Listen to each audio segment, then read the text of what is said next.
Okay, hi everyone. I can't start my video, but that's okay. I'll just talk in the dark. As I was saying before, I've got a face for radio, so it's all good. I've got the pleasure of announcing and doing the intro for Eva Galperin. She's the Director of Cybersecurity at the Electronic Frontiers Foundation.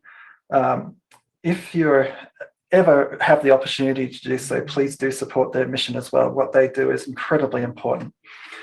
I've got to use a little bit of a personal story here, and I first met Eva at NOLCON in Goa, India, and she just completed a talk, Cybersecurity and Privacy from the Global Lens. If you do have the opportunity, please go and review it. After the talk, I stood around and I wanted to ask her some questions, but there were just so many people around her because, you know, she's a rock star of our industry. And I just felt, you know what, I'll catch up later. And I never did. And I really wish I'd stuck around.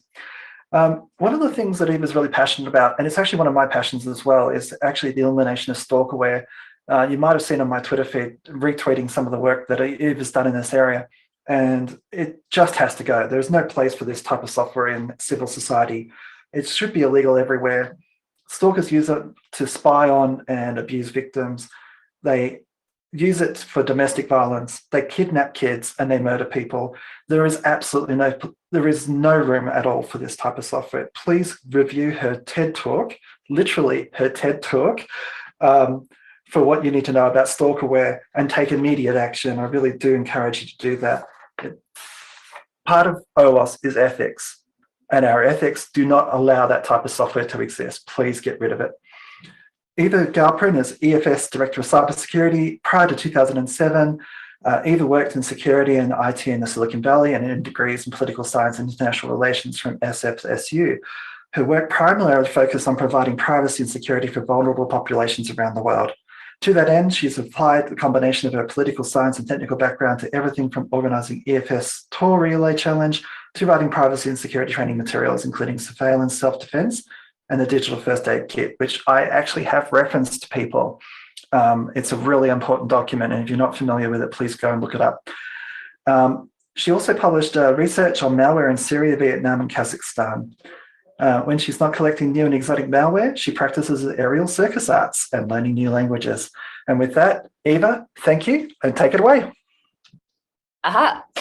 Thank you so much for having me and reminding me to unmute myself. I also deeply regret that I did not get to meet Andrew at NOLCON, especially since I went back the year after and essentially gave a repeat of the same talk with fewer technical difficulties. But that particular talk largely had to do with sort of overview of stalkerware all over the world. This is not what I'm here to talk to you, or sorry, it was an overview of like APTs all over the world. Anyway, that is not what I'm here to talk to you about today. I did a conversation at UCLA just a few days ago at an event that they called, I think, something like Ethics in Cybersecurity, and I had suggested that we simply call our conversation Ethics in Cybersecurity. You should have some. They would not do that, presumably because there was just a limit to the amount of snark that they were willing to put up with from me. But now I have an hour to myself, and I get to say whatever I want. So there, and I'm going to talk a little bit about how we should have ethics in cybersecurity. And specifically what I want to talk to you about is who deserves cybersecurity and how we can expand our ideas about who deserves cybersecurity. So when we think about cybersecurity, we think about the practice of protecting systems, networks, and programs from digital attacks. And when we think about who cybersecurity is for, cybersecurity is usually thought of, especially in an academic setting where you were being taught, cybersecurity is for governments. You have great big arguments about cybersecurity policy. What kind of rules should we have? We have arguments about cybersecurity for companies, about locking down your Fortune 500 company or creating cybersecurity products.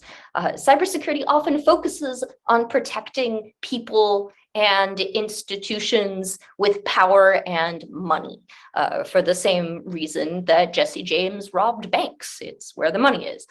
Notably, what cybersecurity isn't is it's not the practice of protecting people. So I'm going to talk about the ways in which this approach to cybersecurity has kept us from addressing important harms. And I'm going to talk a little bit about my vision of what cybersecurity could be, and to talk about what you as cybersecurity professionals can do in order to make that vision a reality. So I'm going to start actually referencing the talk that I gave at NullCon. I'm going to start with APTs.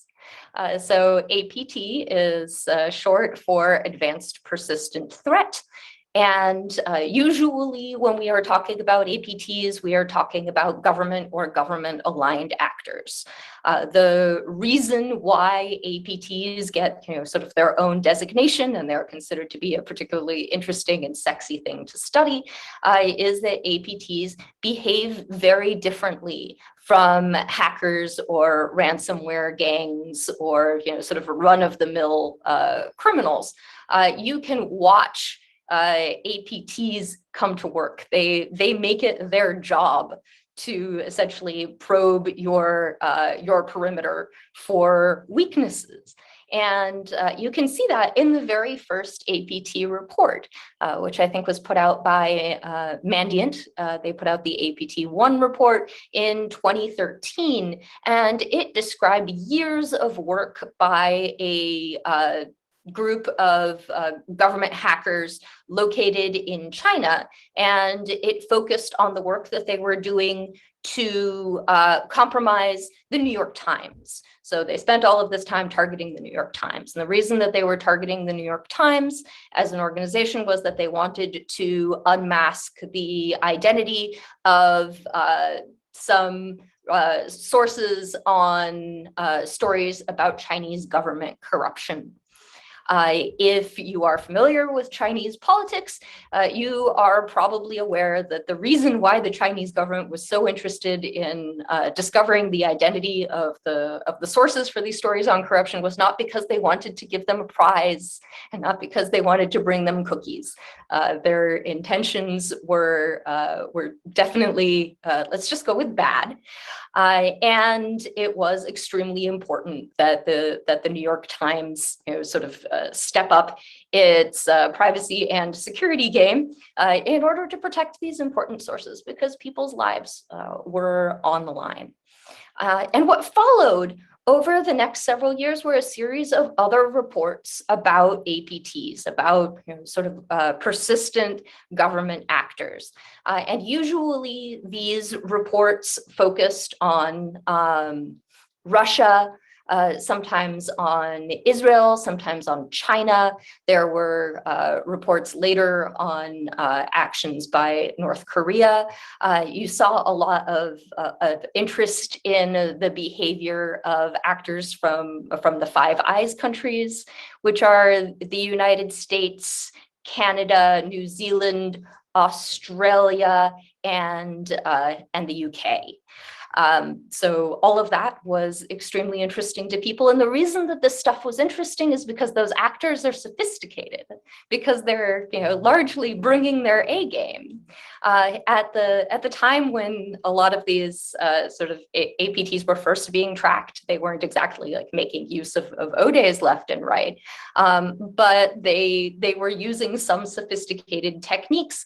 And the reason why security companies published reports about these APTs in particular was also for money. Not because you were going to pay for these reports. These were the reports that they were doing for free, but they were essentially free advertising showing you how sophisticated they were as a security company. Our research is so good that we found the NSA. We found GCHQ. Look at me, I'm a badass. We can, pinpoint these Chinese actors down to the building that they were working out of, which is a pretty neat trick. So essentially, the entire point is to fetishize complexity and techniques and novelty as part of this effort to create a hype around your company and therefore sell more products.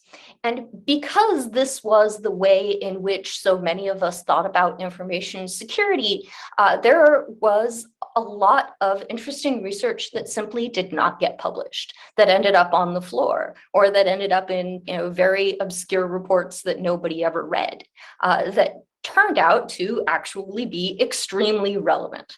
So starting in about 2011, 2012, I was traveling all over the world, doing trainings for journalists and activists who were increasingly being targeted by all kinds of government actors who were increasingly living their lives online and doing their work online. So everything was being kept in some sort of digital medium, and who were increasingly vulnerable to various kinds of online surveillance. So in a moment, I will talk about exactly what those trainings were like, but we did notice that they were being targeted by APTs. And the way that we noticed is that I would come and I would talk to journalists and activists, and they would say, hey, I got this weird email with this strange attachment. So it's not even like I'm writing Yara rules. I'm actually just being handed some malware and told, like, this is weird. And I spent some time taking it apart. And as a result, I spent probably about 3 or 4 years just publishing reports about the APTs that we found that were targeting these journalists and activists. And so what was particularly interesting about these APTs was that they were actors in Vietnam who were targeting journalists and bloggers, lawyers, one mathematics professor in Australia. The Vietnamese case was particularly interesting because I had done some activism on the jailing of Vietnamese bloggers, and my series of blog posts was enough to get me targeted by the Vietnamese government, and they sent some malware directly to me. I wrote it up and noted their use of the Comic Sans font, which made it much more difficult to take their malware seriously. So we wrote about Vietnam, about Lebanon, about Kazakhstan, about some actors in Syria that were sort of pro-Assad hackers that were targeting opposition groups in 2011, 2012, so the sort of early days of the Syrian civil war. And the reason why these actors had not gotten any attention before not before I started doing this work, but before a fairly small number of people started doing this work, was that the techniques were not interesting. The techniques were dead simple and stupid. These were attachments with Word docs and PDFs. There were links to videos that took advantage of extremely well-known Flash vulnerabilities. We saw basically every old and boring exploit in the book. But what was particularly interesting about this stuff was the analysis of the lures that they were using, which were designed to be very compelling to the people who were doing activism in these particular spaces. So it was a lot of stuff like an actor would compromise a Facebook group. Then they would start seeding the Facebook group with links to a fake YouTube page that is supposed to contain videos of Assad's depravities. So again, very simple techniques, but extremely effective. And what mattered more than anything else was that the stakes were very high. We saw that people who were being targeted with this kind of malware were being picked up by Assad's security forces and never seen again. We know that Vietnam, again, very famous for jailing journalists and activists, and the links between the behavior of the APT, between the being targeted for surveillance and violence were increasingly clear. But again, nobody paid attention. And the reason that they did not pay attention was because the techniques were not interesting. And the stakes, if you were an information security person, seemed to be very small. They were not attacking the New York Times, which has a lot of money, which then went ahead and put a lot of money into securing its newsroom, most notably hiring Runa Sandovic from Tor, who I think ran security at the New York Times newsroom for many years. And we also started seeing other news organizations come up that touted their extremely good security teams and security practices. Most notably, Bloomberg. Bloomberg was ahead of the game in terms of securing their newsroom because they are essentially, they were financial reporters. And it turns out that there is a lot of money in protecting financial data online. So they were doing this before everybody else. And then, sort of later in the game, around the time of the Snowden revelations, we started to see organizations like The Intercept, which was funded by billionaire Pierre Omidyar. And they also made a big deal of having, this sort of roster of rock star cybersecurity people who were working for them to varying levels of effectiveness.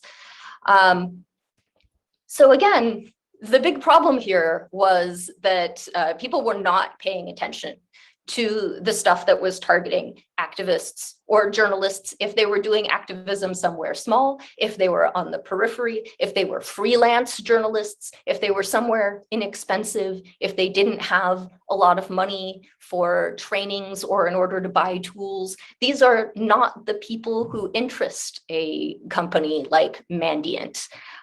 Because there's no money to be made in protecting them. And that's one of the reasons why these reports were written by me and also by, I would say about half a dozen other colleagues in the space who took an interest in doing this sort of thing and why no one had done it before.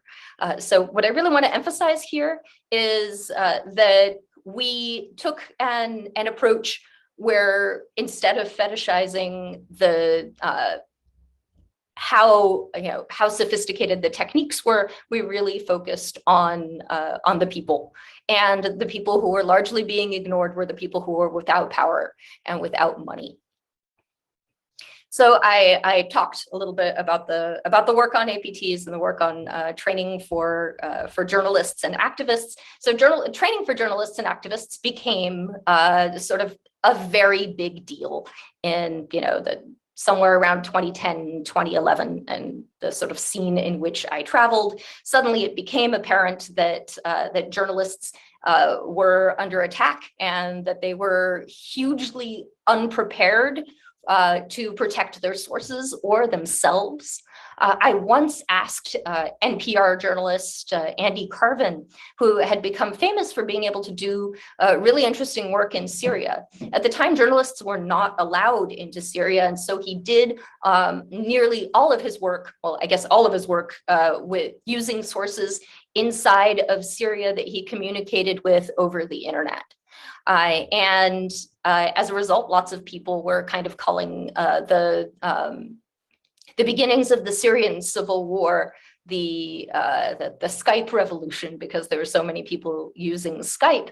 But I asked Andy how he normally got in touch with his sources, and he said that the exact end-to-end encrypted communications that they were using mattered much less than the fact that that they were using Tor. That they would start with Tor and then they would figure out what tool they wanted to use in order to communicate. And he was asked why, and he replied with, all of the people I know who are not using Tor are dead. So again, the stakes were extremely high.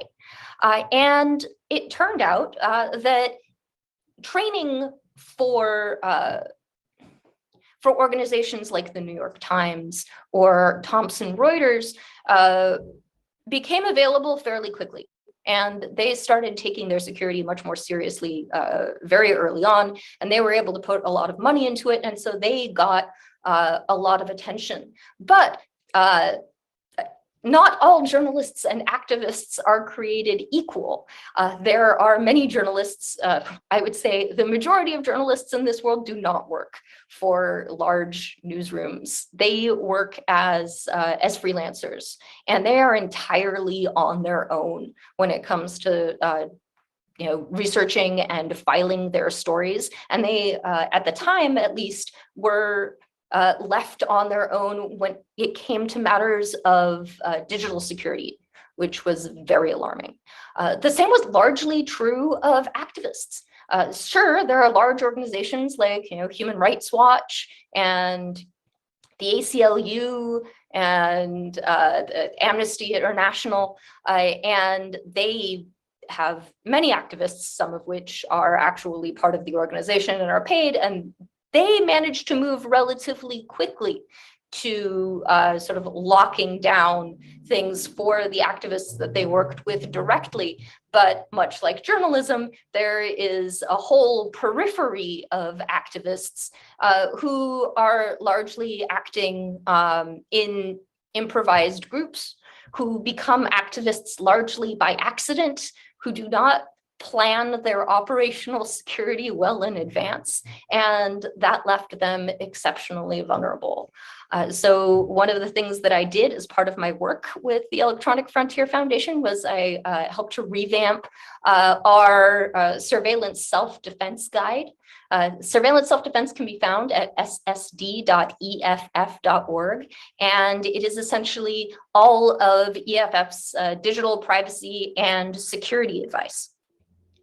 At the time that we started doing this, there were a lot of other privacy and security guides online, and they had a number of very interesting problems that I saw over and over again. Before I started working on this revamp, the first thing that I did was I took a look at the entire space, and I saw problems. The biggest problem that I encountered was that these guides were not updated. So people would write a guide with a list of tools or a series of advice or some sort of sketch that tries to explain to you the difference between your data encrypted at rest and your data encrypted in transit. And nobody would update anything. Furthermore, there were no dates on the guides themselves, so you didn't even know how out of date the guide was or how out of date the advice was. There were also problems with translation. Frequently, these guides were not translated into other languages, or if they were translated into other languages, they were translated poorly. Furthermore, even if they were translated and translated well, often we found that the translations would very quickly go out of date, because if you make one small change to your guide, which is translated into 8 languages, you then have to go and translate it into your 8 languages. So those were some very serious problems. But there were also 2 sort of larger problems that I wanted to address in creating a version of a revamped surveillance self-defense that would help journalists and activists and really a lot of other people who are on the periphery, the people who are without power and people who are without money. And the first was, I noticed that there was no discussion in all of these privacy security guides of threat modeling, that no one talked about who this guide was for, because as we know, privacy and security are not one size fits all. And trying to protect everything from everybody all the time is just a way to get completely exhausted. So frequently these guides assumed a certain kind of reader. And often the kind of reader that they assumed was a person like themselves. Frequently, these guides were being written by, white men in their 20s located in, the United States or Europe, and they were often prone to the kinds of assumptions that you see where everyone just assumes that people are like themselves, that you have the latest in technology, that you have a steady internet, that you are probably not facing harassment just for existing. So it's a very different kind of world. And as a result, there were a lot of people whose needs were left out of these guides. And again, this was because people thought about the people with at the center with the power and the money, or the people who were like them with the power and the money, and they did not think about the people who are on the periphery. The other thing that I was really not seeing in guides until about 2007, 2008, this was an approach which I really started to see, kind of pioneered by frontline defenders, which was an approach that didn't talk down to the people who were reading the guide, and that didn't treat the people who were reading the guide like, if you don't follow my advice, you don't deserve privacy or security. I really admired some of the early guides that were very clearly following the principles of harm reduction. So you may or may not be familiar with harm reduction. Harm reduction is a philosophy taken from the people who are largely working doing outreach to drug users. And harm reduction has, I think, something like 6 different principles.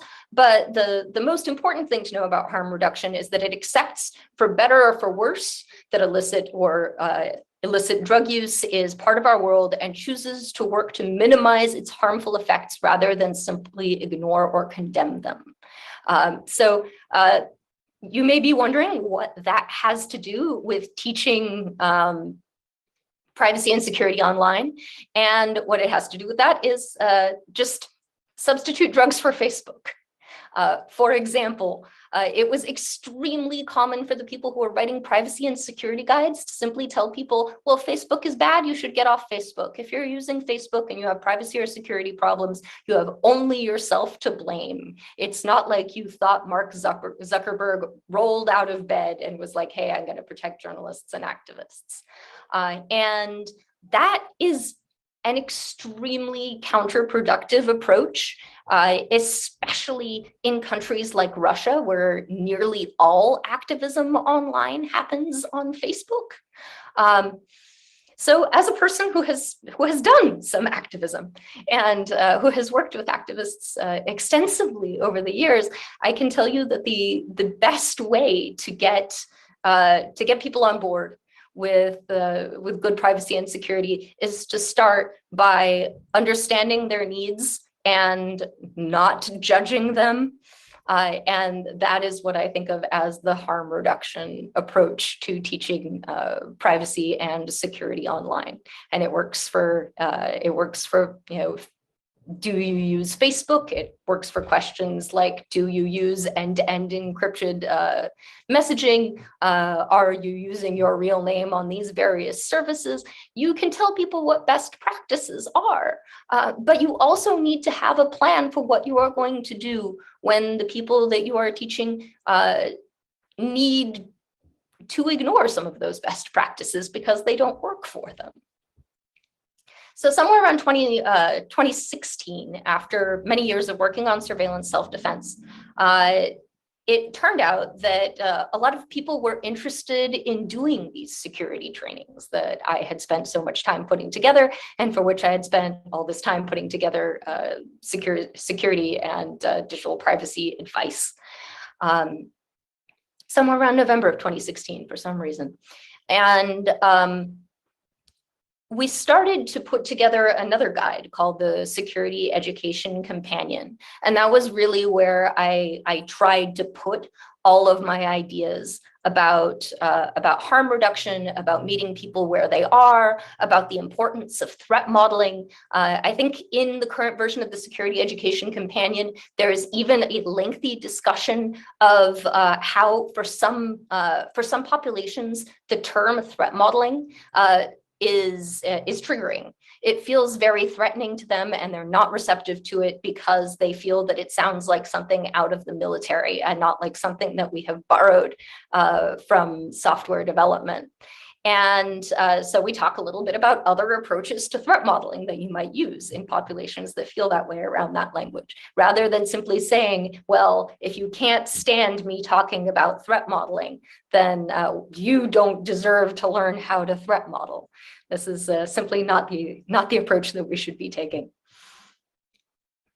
So while I was doing all of this work on APTs and doing trainings for journalists and activists, it turns out that one of the guys with whom I was doing the majority of my APT reporting turned out to be a serial rapist. And it turned out he had sexually assaulted a lot of women. And there were a series of articles in which his survivors spoke out. In January of 2018, I read an article that interviewed the survivors in New Zealand.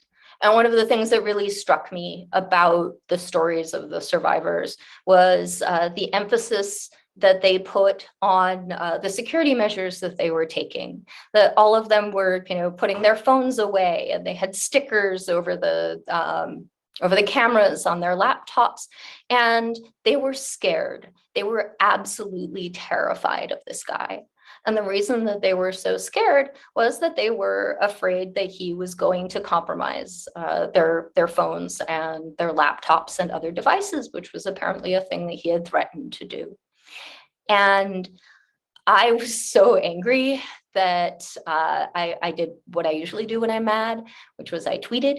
And I tweeted that if you were a woman who had been targeted by a sexual predator and you were worried about your device, that I would go ahead and make sure that you got a decent forensic analysis if you reached out directly to me.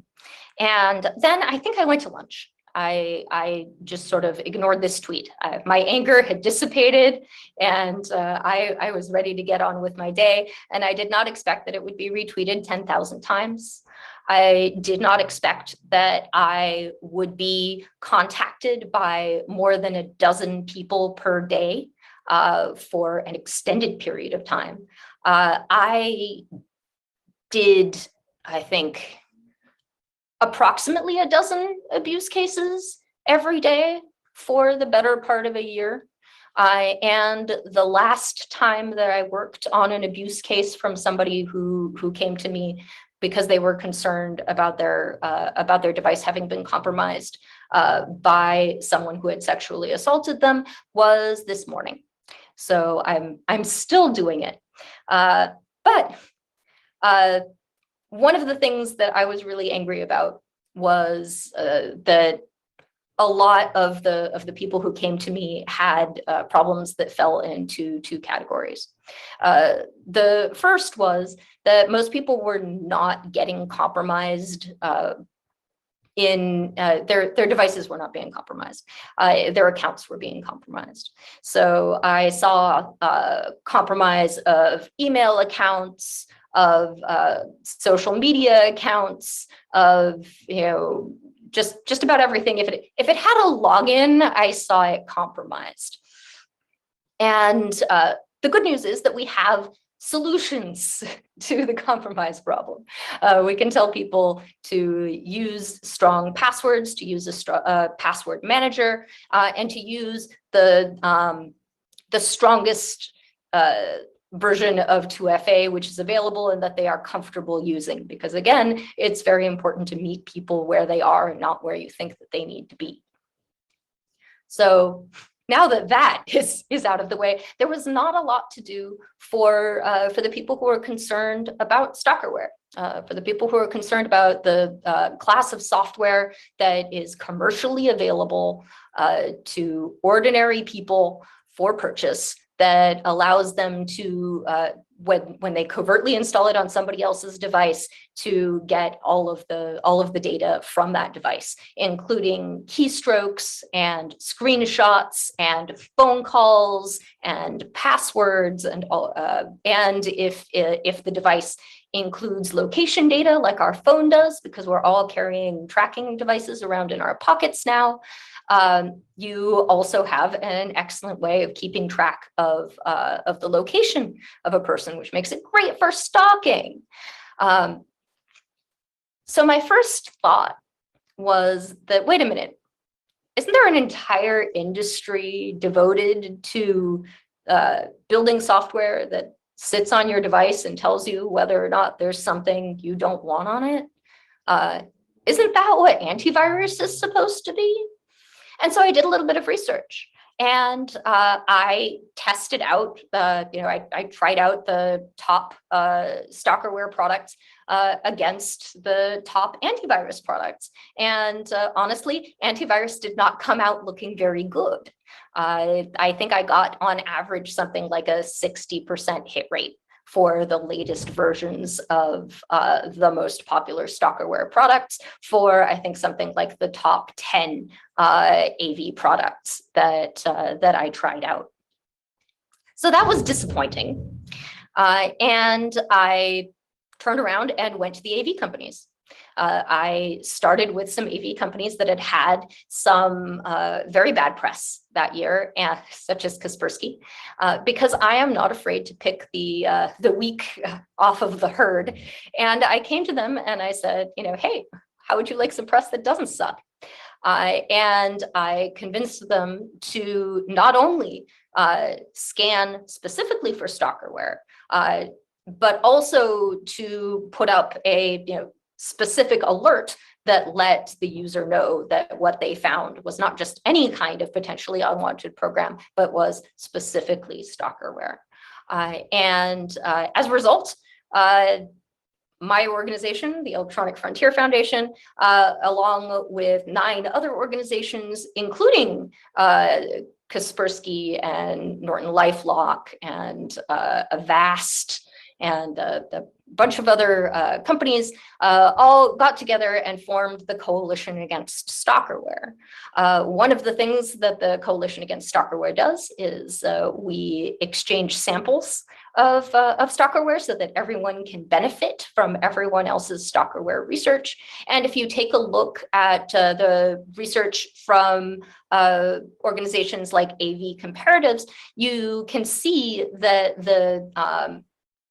the detection of stalkerware by the top AV companies against the top selling stalkerware products for the last several years has steadily been going up, and is now for many products in the 95% to 99% range.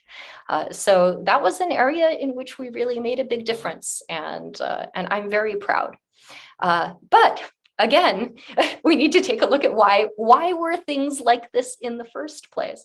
And the reason that we got to where we were was that AV companies felt a great deal of ambivalence around what they thought of as dual-use products. People from AV companies frequently told me that because there were legitimate reasons why you might want to install something on somebody's device that tracks everything that they do, that it might be a little bit sketchy to call it out as malicious. So what I did was I got together with the Coalition Against Stalkerware and said, listen, we need to come up with a definition of stalkerware that is really tight and catchy.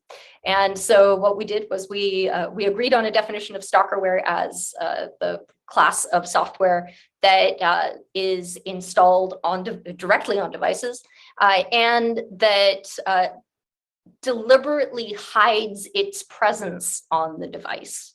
It does not regularly alert the user to its presence, which makes it much more difficult to detect, and certainly much more difficult to remove. So we really put the emphasis on consent.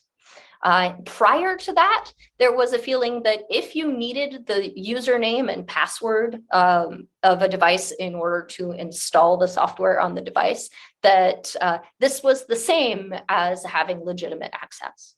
And what I did was I came to the AV companies and I said, I don't think you understand how abuse works. It is extremely common in abuse cases to see that the survivors of abuse have been pressured by their abusers into sharing their username and their password. And they said, well, how about physical possession of the device? And I said, well, frequently these are people who are living with their abusers. So they have physical possession of the device and they have the username and the password. You need to start thinking again like a survivor of abuse, and not like a comfortable, well-paid white man living in Santa Clara. So this is one of the ways in which the Coalition Against Stalkerware did very important work, largely by centering the needs of people that the AV industry had simply not thought about and had not considered to be important. Because honestly, survivors of sexual abuse are not the first thing that AV companies think of when they think about who is going to give them money for their products. So the other thing that I wanted to talk about real quick was that you can tell that a lot of the work that I'm talking about has to do with speaking out, with publishing research, or talking to a company and getting them to do something, or forming a coalition. And there's an entire sort of class of people who do this. Bruce Schneier refers to them as public interest technologists. Some good examples of public interest technologists include the researchers at Citizen Lab, including Citizen Lab's director, Ron Diebert, John Scott Railton, Bill Martzak, Matt Mitchell, who I think most recently was working at the Ford Foundation, who is one of the founders of Crypto Party Harlem, and who recently received from EFF's Pioneer Award, I think last week. The Congress has a sort of fellowship called the Congressional Tech Fellows, where they hire tech people specifically to be tech advisors to congressmen. And essentially to look at these problems and say, hey, this thing is good, this thing is bad, explain, the difference between different types of encryption to the people who are making these kinds of decisions. And finally, I would also point to Consumer Reports. Consumer Reports has done some really groundbreaking work in terms of public interest technology recently, and I'm very excited by what they're doing. But it is not enough to work in the public interest. What we need to do is center the needs and experiences of populations whose needs have traditionally been pushed to the periphery of cybersecurity. So explicitly, that's women, LGBTQ populations, people of color, people in authoritarian countries, activists without money, journalists without money, the homeless, people with disabilities, including visual and hearing disabilities, survivors of intimate partner abuse. And the reason why we need to do this is because, as you can see from the stories that I have just told you, if you center their needs when you're building your products and making your policies, you will also address the needs of the comfortable 20-something middle-class white man living in Santa Clara and wearing a hoodie. But if you build a system for comfortable 20-something middle-class white men living in Santa Clara and wearing hoodies, then you will leave all of these other people out in the cold. The good news is that we're making progress. The White House executive order in March of this year established a Gender Policy Council to investigate the ways in which women journalists are disproportionately targeted and silenced by online harassment, which I think is very exciting. And I'm really glad to see that the White House is starting to understand that cybersecurity is not just about governments, and it's not just about organizations. It's not just about securing our infrastructure. There are many ways in which we are really failing to give people security or privacy in their digital lives. And that is something that I think we should really be focusing on. As cybersecurity professionals, you are powerful, you're influential. And the decisions that you make in your work about what you build and how you build it, how it's locked down, and what is important to protect, and who is important to protect, and what protection even looks like matters. One of the things that I frequently hear from people who work in information security is, well, if I don't build it, somebody else will build it. And that's simply not true. If you don't build it and also someone else refuses to build it and the next guy refuses to build it, then somewhere down the line, it doesn't get built. You are the tipping point. You are the person who makes the choices. And your choices matter, especially in an industry where there is a tremendous labor shortage. And so your labor is precious. Don't use it to do evil things. So together, my hope is that we can build a cybersecurity practice that focuses on the needs of people, and specifically the needs of people on the periphery, because that is the only way we're ever going to move beyond perpetuating the existing inequalities in which we are all stuck. Thank you very much. Thank you for your time. I will now take questions. Thank you. That was very, very informative. I was going to ask, beyond just simply getting this sort of cybersecurity practice going for the folks who have generally been left out, are there any actions that you can take with your local politicians or similar that can help make like stalkerware go away, or at least become so socially unacceptable that it becomes less of a problem? Well, there's actually a really interesting thing that's happening in stalkerware right now. Latest stalkerware news. The first is that I think it was 2 weeks ago, the FTC issued a ban on a stalkerware company called SpyPhone. They issued the ban on the company itself, on its parent company, SupportKing, and also directly on its CEO. And this is the very first time that the FTC has issued such a ban. They are currently in a 30-day comment period. So you can actually comment to the FTC and let them know that this is the sort of thing you want to see them doing. There is also an additional bit of latest stalkerware news, which is that there's a company called PC Tattletale. And I think Vice broke this story yesterday, that in addition to making stalkerware, PC Tattletale does not make stalkerware very well.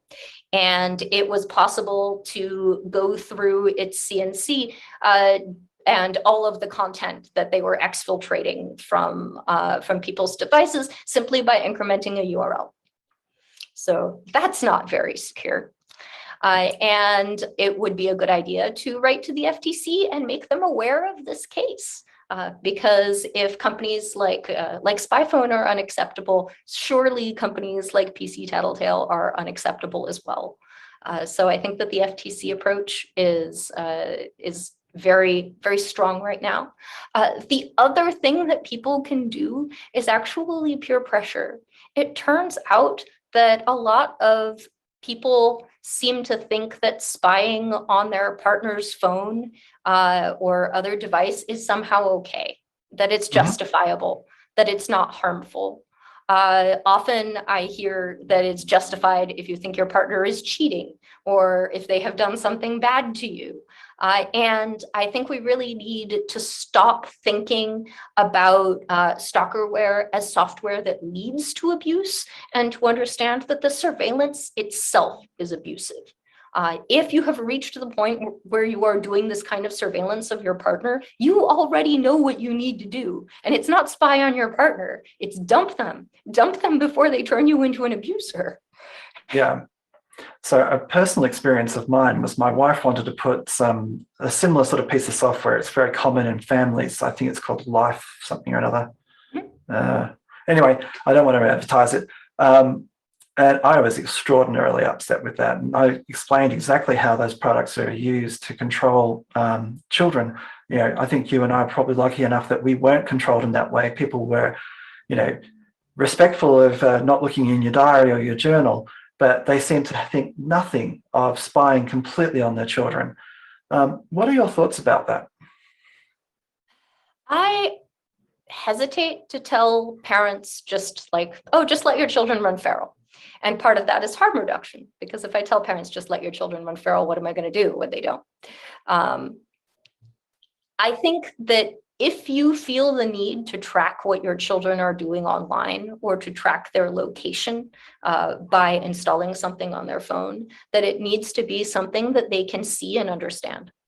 That they need to be aware of what you're doing, of how powerful it is, and the scope of how it works. And you need to have a conversation about your expectations. You should not fool your children in the same way that you should not fool your partners, and you should not fool your employees, and you should not, fool strangers. There's, behavior you are interested in tracking. Surveillance without consent is unethical, and in many contexts, it is also illegal. Okay, we have one comment. Basically, Linux Girl says, thanks for the work you do to support for the EFF and to support the important mission.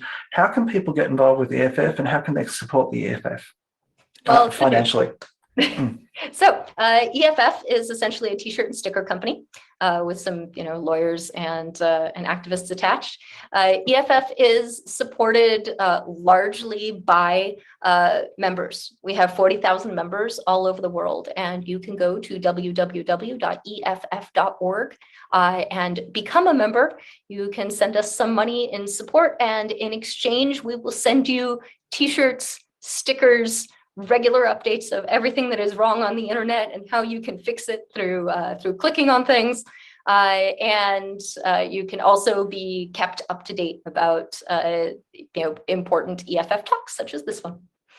Okay, thank you so much. I don't know that we actually have any more. There's just one other observation. You may want to check it out.